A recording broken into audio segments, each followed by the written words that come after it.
Good morning. Welcome. Happy Monday. Today is the 19th day of July, the 31st episode of the show. What's the show? The Be Your Own Hero show. Be Your Own Hero, HERO, which is an acronym. It means helping everyone reaps optimism. I'm your host, Sekou.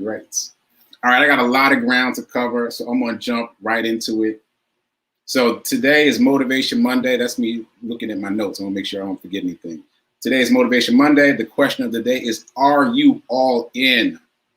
Are you all in? All right. So here's the story. Quick sidebar. I got to make this quick because I got a lot of ground to cover. But quick sidebar. What's funny for me is every morning I decide what I'm going to talk about on the show. And I always have it in mind, like, let me hurry up and figure out what I'm going to talk about on the show before I go jogging. And then I go jogging. And if I go jogging without my headphones, without any distraction, guaranteed every time something else occurs to me while I'm jogging that I'm going to talk about. Every time, without fail. So this is not what I planned to talk about this morning before I went jogging, but this is what came to me during my jog. So here we go.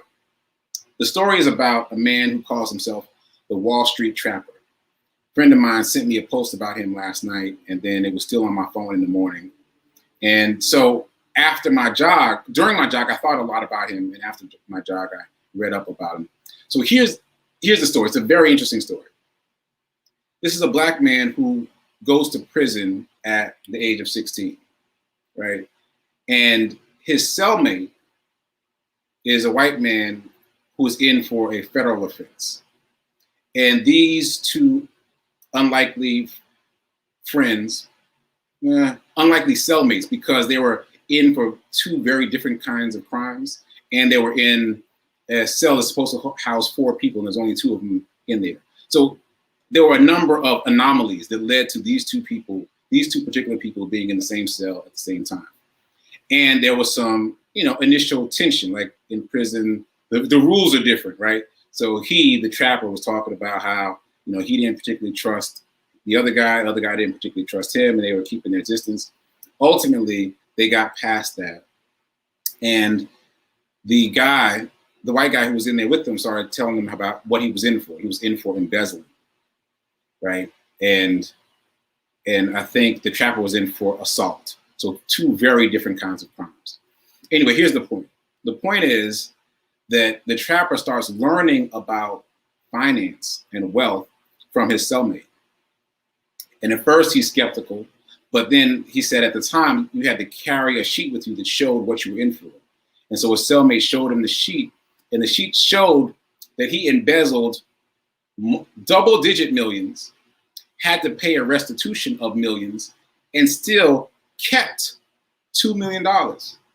Still retained $2 million after paying the restitution, and was there in prison briefly for a 45-day stint before he went to a federal prison, which was much more lenient than the one he was in right then.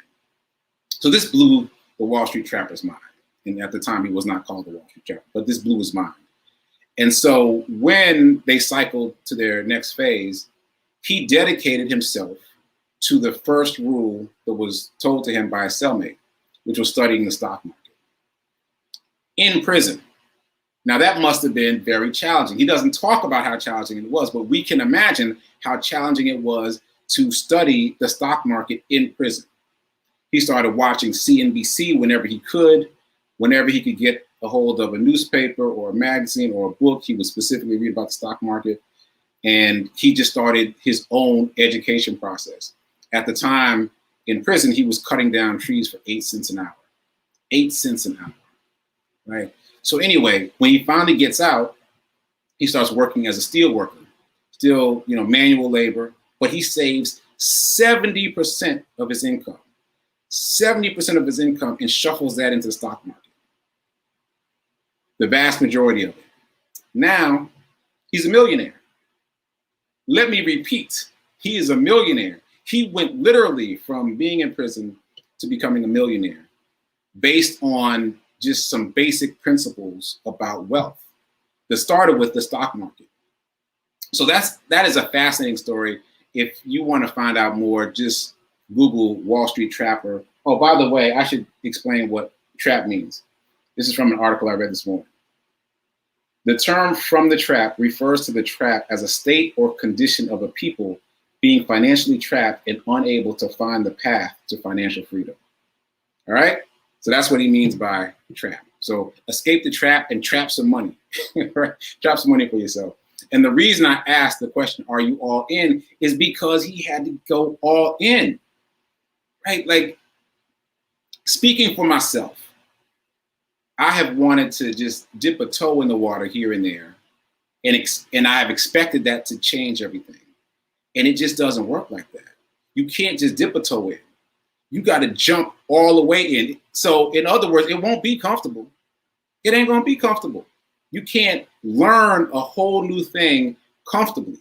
You've got to dive all the way in. You've got to immerse yourself in it. What's that thing?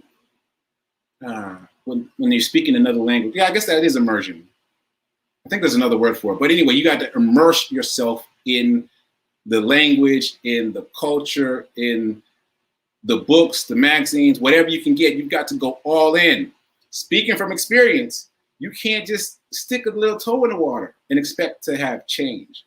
I say that because most of the books that I reference now, I've already read once upon a time, which blows my mind.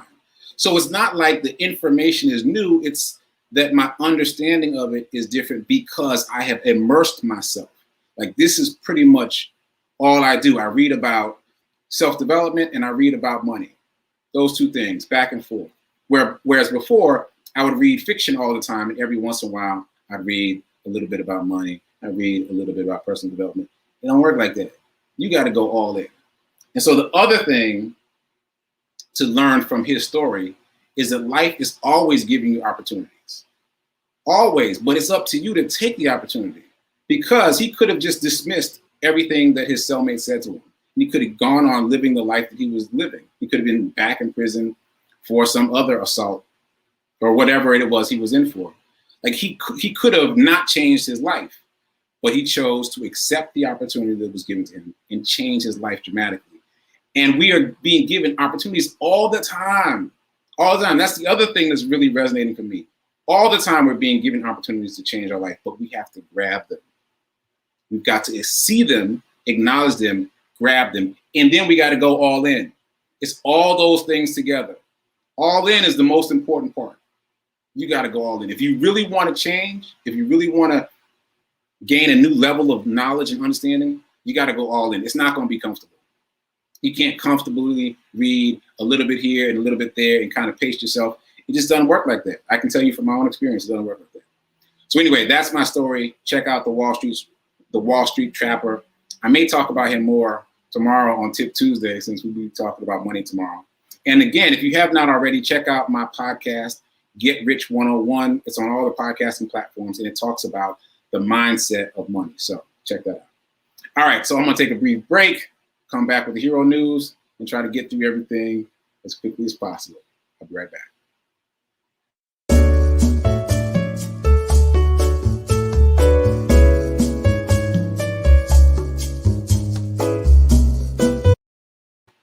Okay, shout out to Tim, shout out to Gladys. Thanks for tuning in. First things first, you like my jacket? Like my jacket? This is a summer blazer. My mom got me this. She mentioned maybe a month ago, that I should get a summer blazer because I'm doing this show. I always wear a blazer, and the one that I typically wear is hot. I'm not gonna lie, it's hot. I like the color blue because blue matches the color of the hero ministry, but it is hot. And so this is much more comfortable. Thanks, Mom, appreciate it.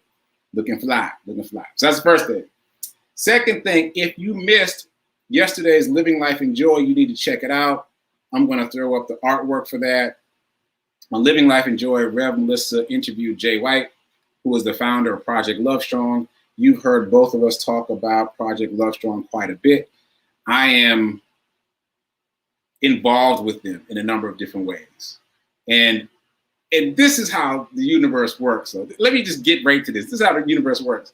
So recently, just a couple days ago maybe, my mom was asking me about the t-shirt drive because, in case you missed the memo, I created this shirt for Project Love Strong. These are the Project Love Strong colors, minus yellow. So these coincide with their logo colors, right? And my intention was to do a t-shirt drive for the upcoming event, which I will also throw up. The Tees and T event, Summer Community Outreach. This is their 3rd annual Tees and T event. And so, oh, you see the SW over there on the right-hand side. That's me, Sekou. So my intention was to show up with a bunch of these t-shirts. And my mom was asking me about it. And I was like, you know what? It seems like the energy of it has focused itself around socks. So my intention was t-shirts, but the universe's intention was socks. And now I understand why. I wasn't sure then, but Jay was on Living Life in Joy yesterday, as I mentioned, and she talked about the fact that they really need socks for the unhoused. There's so many elements to this because the weather system here in Nashville is starting to mirror the weather system of Florida. So there's all these flash thunderstorms where there's a torrential downpour and then a half hour later it's like it never happened. So she explained, and of course this is logical, but sometimes you just don't think about it like this. But she explained when there are those torrential downpours, the unhoused get soaked because they have no shelter. And then they don't have dry socks to change into. They got to stay in the wet socks and wet clothes all day. And that produces other health issues. And so there is this real push in their community for socks. And I was like, look at that. Look at God. Look at God. So I said, hey, let's do this t-shirt drive. But the universe said, we're going to do a sock drive. We're going to order people's energy and enthusiasm around socks. And so I'm so grateful that that happened. And I'm so grateful to now know why that happened. So as you know, if you've been watching, we've got Joy Socks and we've got Hero Socks going to Project Love Strong for this event that's coming up, Tees and T, the 3rd annual Tees and T on the 24th. And also, I'm going to extend the sock drive through the rest of the month. Because why not? Like now that I understand that that's why the universe was ordering things in this way, yeah, let's just rock out this sock drive and get more Hero Socks and more Joy Socks for the rest of the month. And that will coincide with my charity run. Yeah, my charity run. So in case you don't know, I've been doing this charity run. Well, it was a birthday run, and then it was a movement, and now it's a charity run. And I made a flyer this weekend because my friend was like, how come there's no flyer? And I was like, do you do flyers for charity runs? She's like, yeah, I did a charity run. I did a flyer. I was like, who knew? So I created a flyer. Yeah. So there we go. Sekou's Hero Run Streak. A run streak is when you run every day for a certain amount of time. I am on my 49th day of straight running. People have pledged $1 a mile for the month of July. I don't think you can read that. I'm gonna have to pull it up in another window. So yeah, so I've got it pulled up in another window. Hopefully you can read along. But here we go. So my run streak for the month of July is benefiting these 6 nonprofits. Project Love Strong, which I just talked about, In God's Hand, New Directions, Old Path, Hospitality Hub, and Unhoused St. Louis. Those are 6 different nonprofits that work with the unhoused in different ways. And thus far, my $1 per mile pledgers are Corby Marks, Harriet Cole, Hugo Alfaro, Lisa Curtin, Diane DaCosta, and Fee King. All right, so I'm just super excited that all that's going on. You can see that 100% of the proceeds right there are going to these various nonprofits. I did 62 miles in June, and my goal is 65 miles in July. 65 miles. As of today, I'm at 40.9. We're not rounding up. We ain't rounding up. 40.9. Almost 41, but not quite. So 40.9. If you want to get involved, feel free. You'll see at the top there, you can DM me or you can text me, however. And if you just want to make a straight donation, my mom and Reverend Melissa made straight donations. If you want to do that, you can just go send it to Venmo up there at the top. So I'm super excited that this is even happening. Who could have imagined that I would be at the center of a charity run? Like, again, the universe is working its magic, And so now I've got these people donating funds that will be donated to these 6 nonprofits. And by the way, these 6 nonprofits are all nonprofits that I discovered through my work with the unhoused. So this is all, you know, new to me, new to this world of working with the unhoused. So I'm just really excited to be able to support them in a bigger way. Thank you, thank you, thank you. Again, we got 6 sponsors so far, $6 per mile sponsors. Would love to get 10. Would love to get 10. Would like to, nice round number, 10 sponsors of $1 a mile. If you decide to get involved, you'll be spending about $65 because that's my mile goal for July. All right, checking my notes, checking my time. I'm already over time. What else do I need to talk about? Oh, just shout out to Deborah Livingston. She just brought a hero hoodie. So shout out to Deborah.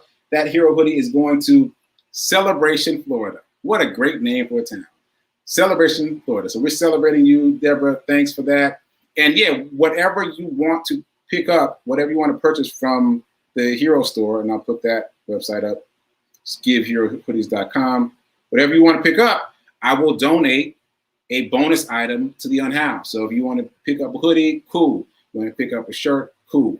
But I really want to focus on socks because now I understand the importance of socks, and I've got the Hero socks. And Reverend Melissa has a Joy sock. So please, please, please keep buying socks. Let's keep giving in that way. Okay. Also, shout out to my cousin Morgan. If you missed last week's Living Life in Joy, you missed my cousin Morgan talking about the fact that she's become an advocate for sickle cell anemia and what she's doing to raise awareness and just be an advocate. So here's her TikTok. Her TikTok is Sickle Cell Warrior 6, and she's really letting you into her world. And she's got some videos of her in the hospital and just talking about pain and what she goes through. And I mean, please continue to hold my cousin in your hearts and minds. And if you'd like to donate to her Cash App, here you go. Her Cash App is just XX Sapphire 6. So please keep supporting her and keep supporting Reverend Melissa. Speaking of which, tune back in at 9:30 Central, 10:30 Eastern. I will be there producing that show for Rev Melissa, and I might be popping on to say something at the end. All right, so I think that's everything. If not, just tune back in tomorrow, and I'll fill in the blanks. Again, this show, the Be Your Own Hero show, is on Monday through Friday, 9 a.m. Central, 10 a.m. Eastern. All right, so hopefully I'll see you tomorrow. Until then, keep doing, be a hero, be your own hero, and remember that now is better than perfect. Later.